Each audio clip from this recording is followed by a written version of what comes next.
Corona महामारीका कारण विदेशमा अलपत्र परेका नेपाली स्वदेश फर्कन खोज्नु राज्यको संरक्षण र सहयोगको अपेक्षा गर्नु स्वाभाविक मात्र होइन, उनीहरूको अधिकार हो र नेपाल सरकारको दायित्व। सामान्य बेलाभन्दा संकटको बेलामा राज्यको सहयोगको बढी आवश्यकता हुन्छ, अपेक्षा हुन्छ। तर यो मुद्दामा हाम्रो सरकार संवेदनशील नै देखिएन। महामारीका कारण कम्पनी बन्द भएर रोजगारदाताले निकालेर वा अन्य कारणले करारको अवधि सकिएर वा अन्य कुनै पनि कारणले अलपत्र परेकाहरूलाई तत्काल उद्धार, राहत तथा स्वदेश फिर्ताको व्यवस्था गर्न अनुरोध सहित विस्तृत कार्ययोजना बनाएर वैशाख 29 गते संसदमा ध्यानाकर्षण प्रस्ताव दर्ता गराएका थियौं। तत्काल संवेदनशील भएर सरकारले तदारुकता नदेखाउने हो भने स्वदेश फिर्ता हुन चाहनेहरूको संख्या बढ्दै जान्छ र संख्या जति बढ्दै जान्छ यसको व्यवस्थापन गर्न त्यति गाह्रो, जटिल हुँदै जान्छ भनेर मैले मात्र होइन, थुप्रै सांसदहरूले संसदमा सरकारको ध्यानाकर्षण गराउनु भएको थियो। त्यसको केही समय पश्चात ज्येष्ठ 12 गते सरकारले नेपाली नागरिकलाई स्वदेश आउन सहजीकरण गर्ने सम्बन्धी आदेश जारी गरेर स्वदेश फिर्ताको प्रक्रिया त शुरू गरे। तर नेपालको प्रचलित कानूनमा उल्लेखित प्रावधानको बरखिलाफ हुने गरिकन अलपत्रमा परेका नेपालीहरूलाई आफ्नै खर्चमा महँगो शुल्क तिरेर आउनुपर्ने बनाइयो। त्यसपश्चात यो विषयमा अदालतले बोल्यो। सम्मानित सर्वोच्च अदालतले विदेशमा अलपत्र परेका नेपालीहरू जसलाई रोजगारदाताले, कम्पनीले टिकट काटेर नेपाल फर्काउने अवस्था छैन, उनीहरूलाई कल्याणकारी कोषको रकम प्रयोग गरेर नेपाल आउने व्यवस्था गर्नु भनेर अन्तरिम आदेश नै जारी गर्यो। अन्तरिम आदेश जारी गरिसकेपछि सरकारले निर्देशिका बनायो। असार 29 गते बनाएको निर्देशिकाबाट आजसम्म एकजना श्रमिक पनि कल्याणकारी कोषको रकम प्रयोग गरेर नेपाल आएको अवस्था छैन। यस्तो किन भयो? यो निर्देशिका नै यति जटिल र पेचिलो बनाइयो र अर्कोतर्फ कार्यान्वयन गर्ने निकायहरू यति गतिहीन भए जसको कारणले गर्दा कुनै पनि श्रमिकले यसको लाभ लिन पाएनन्। भदौ 25 गते करिब 62,000 जति नेपालीहरू नेपाल फर्किएका छन्, बाहिरबाट आएका छन्। केही सीमित बाहेक प्राय सबैजना आफ्नो खर्च गरेर फर्केका छन्। अझ त्योभन्दा कैयौं गुणा बढी श्रमिकहरू कहिले नेपाल फर्कन पाइएला भनेर कुरेर बसेका छन्। सामान्य हिसाबले पनि दैनिक 1500 जतिको श्रम स्वीकृति समाप्त हुन्छ। चैत्र 10 गते अन्तर्राष्ट्रिय उडान भइसके पछाडि हिसाब गर्ने हो भने करिब 2,60,000 श्रमिकहरूको श्रम स्वीकृति समाप्त भइसकेको छ। यो भन्दा बाहेक लकडाउनभन्दा अगाडिदेखि नै कम्पनीबाट निकालिएका टिकट काटेर नेपाल फर्कन चाहेकाहरूको यो सबै कुराहरू अनडकुमेन्टेडको संख्या जोड्यो भने त कति हुन्छ? स्वयं सरकारले नै करिब यो संख्या 8 लाख भएको अनुमान गरेको थियो। विविध कारणले गर्दा अनडकुमेन्टेड भएकाहरूको सबै उनीहरूको ठूलो संख्या छ। उनीहरू सबभन्दा बढी जोखिममा छन्। उनीहरूलाई निर्देशिकाले समेट्दैन।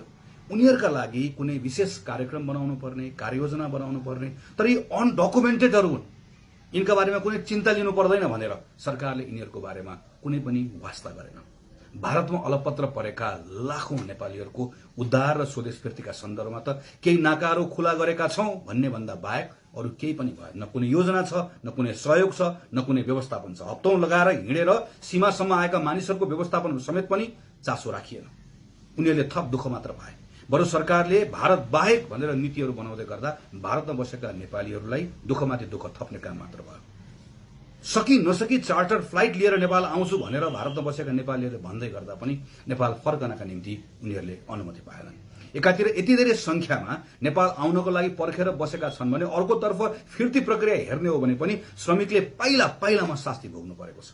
आफैले खर्च जोहो गरेर घर फर्कन खोज्दा पनि नेपाल आउनका लागि नाम टिपाएदेखि अवतरण हुने बेलासम्मको चरण हेर्ने हो भने श्रमिकले भोगेको झन्झट र दुःखले मन पोल्छ। नाम दर्ताको झन्झट, कहिले पालो आउँछ भनेर कुर्नुपर्ने अनिश्चितता, सीमित एजेन्सीका कारण टिकट काट्नका निम्ति कठिन, टिकट काट्न पर्यो भने पनि महँगो टिकट काट्नु पर्यो, त्यो पनि ब्ल्याकमा काट्नु पर्यो, महँगो पीसीआर, त्यसपछि उडानको अन्यलता। पटक टिकट काटेर पनि घर आउन नपाएको कारणले गर्दा आत्महत्या गर्नु परेको दुःखद समाचार हामीले सुन्यौं।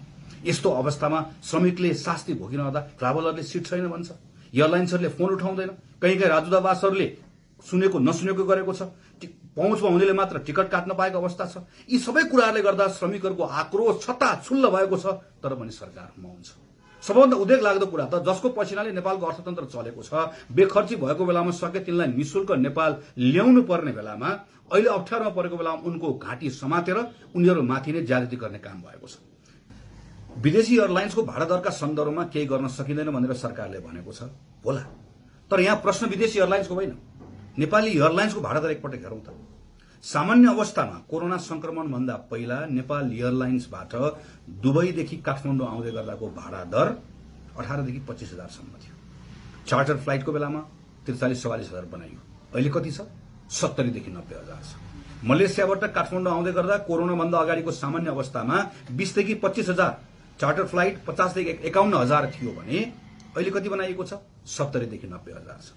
नेपाल एयरलाइन्सकै भाडादर यति महँगो भइसके पछाडि यही भाडादर आधार बनिहाल्यो नेपालका अरू निजी एयरलाइन्सलाई वा विदेशी एयरलाइन्सलाई भाडादर महँगो बनाउनको लागि। त्यसैले त अबुधाबीदेखि काठमाडौँसम्म हिमालयन एयरलाइन्सको 20 देखि 25 हजार थियो पहिला। चार्टर फ्लाइट हुँदै गर्दा 43-44 हजार, अहिले कति छ? 75 देखि 80 हजार।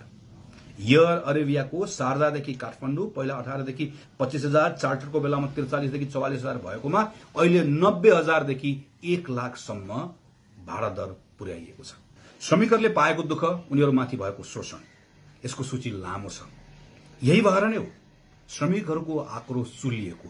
यही भएर नै हो अनेकन देशहरूमा श्रमिकहरूको आक्रोश सड़कमा पोखिन थालेको। सरकारले श्रमिकहरूको यस्तो मनोदशा बुझेर आफ्नो गल्तीहरू सच्याएर नयाँ ढंगले काम गर्न प्रारम्भ गर्दछ भने स्थिति नियन्त्रणमा आउन सक्छ। होइन भने स्थिति हातभन्दा बाहिर जान्छ। यस्तो अवस्था नआओस् भन्ने हामी चाहन्छौं। त्यसैले श्रमिकहरूको राहत, उद्धार तथा उनीहरूको घर फिर्तीका सम्बन्धमा केही विषयहरूमा गम्भीरतापूर्वक सरकारको ध्यान आकर्षण गराउन चाहन्छौं। केही दिन अगाडि पर्यटन मन्त्रीले भन्नुभयो, सम्माननीय प्रधानमन्त्रीजी, उप प्रधानमन्त्रीसँग बसेर हामीले निदो गरेका छौं, अब हामी उडानको संख्या बढाउँछौं। उडानको संख्या बढाउने मात्र होइन, कार्ययोजना बनाउनुस्। कुन देशमा कहिले कतिवटा उडान जान्छ, प्रत्येक श्रमिकले अगाडि नै जानकारी पाओस् कि मेरो घर फिर्ता हुने दिन यो दिन पर्छ, तिथिमिति थाहा पाओस् र सजिलोसँग उसले आफ्नो घर फिर्ता हुने अवस्था बनोस्। यो निर्णय कागजमा मात्र सीमित नहोस्। कम्पनीले आफ्नै खर्चमा पठाउन चाहेकालाई प्राथमिकतामा राखेर उडानको अनुमति दिने भनेर भन्नुभएको छ। यो पहिले गरिनु पर्थ्यो। पहिले यस्ता थुप्रै प्रस्तावहरू आएका थिए, पहिला गल्ती गरियो। अब निर्णय भएको छ यो गल्ती नदोहोरियोस्। अलपत्रमा परेका श्रमिकहरूलाई कल्याणकारी कोषको रकम प्रयोग गरेर उद्धार गर्ने भनेर भनिएको छ। यो पहिले निर्देशिकामा भनियो, अदालतले भन्यो, संसदले भन्यो, तर एकजना पनि आएका छैन। निर्देशिका नसच्याइकन यो अवस्था, यो अलमलबाट बाहिर आउने अवस्था रहँदैन। निर्देशिका सच्याइयोस्, सजिलो बनाइयोस् र त्यो सँगसँगै अनडकुमेन्टेड श्रमिकहरू जो सबैभन्दा बढी जोखिममा परेका छन् उनीहरूको उद्धार र व्यवस्थापनका लागि स्पष्ट कार्ययोजना बनाइयोस्, स्रोतको व्यवस्थापन गरियोस्।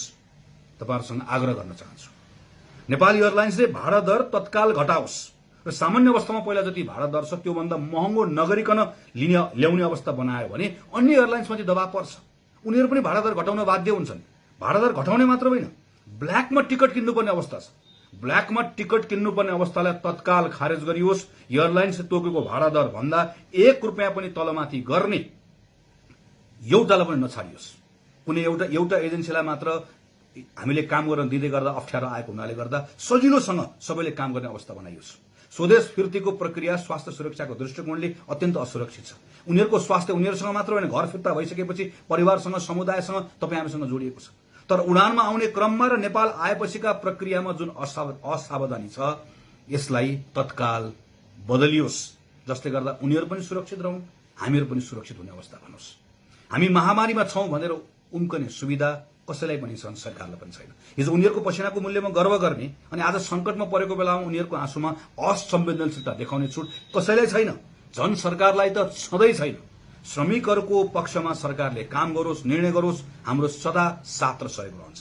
तर अहिले जस्तै अलमल रहिरह्यो भने श्रमिकहरू सँगै उभिएर सरकारलाई हाम्रो विरोध रहन्छ, हाम्रो प्रतिरोध रहन्छ। धन्यवाद। जय नेपाल।